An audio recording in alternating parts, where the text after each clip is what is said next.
Takže zdarec lidí, mé jméno je Karel Šrámek a jsem zakladatel a projekt manažer, webdesigner a grafik týmu grafického studia Worldwide.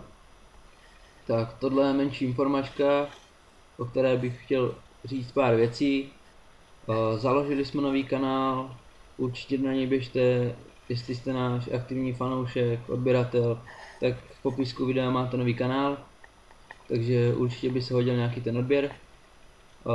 Koupil jsem si už konečně nový mikrofon, takže budou tutoriály, určitě tam hodíme nějaký let's play, protože teď jsem vlastně našel novou hru a koupil jsem si ju, South Park City of Truth, a je to neskutečná pecka, miluju ten seriál, takže určitě z toho natočím nějaký let's play, protože ta hra je prostě neskutečná.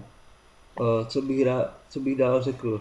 Teď jsme dělali nový background pro Zdochlejáka, což je jeden z největších slovenských let's playerů, takže určitě se dojděte kouknout na nový kanál.